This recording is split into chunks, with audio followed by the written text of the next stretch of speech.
for example, about the first stages of the Joint Liaison Group as to whether it should meet in London or in Hong Kong or Beijing or all three. And I said, well, it may be possible for us to compromise. And he reached out, shook me by the hand and said, right, we've done a deal. And I said, no, hang on, we haven't. But he was very keen to drive home his advantage. I was dealing, if you like, with a short, male Chinese Thatcher. I dealt with Margaret Thatcher as a very tough leader myself and knew the need for tough leadership. I knew that I was talking to a determined leader then.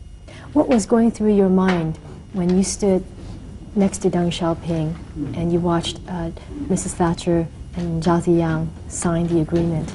Were you relieved?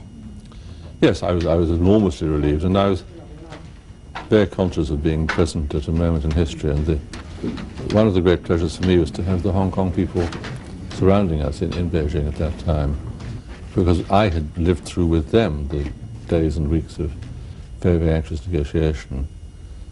So it was a great high moment in history. History has its peaks and its troughs, and we have our worries and our moments of success. So that was a moment of achievement. But life goes on, and there are going to be many difficulties and many achievements in the years ahead. And I think people who are now critical of it tend to forget that we started with very few bits of straw from which to make our bricks.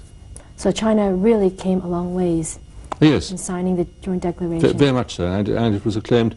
Even my old sparring partner, my friend Dennis Healy, who was then shadowing me in the House of Commons, he paid glowing tribute to it, and that really did startle me. Well, that concludes tonight's program. We hope you enjoyed it. We'll see you at the same time next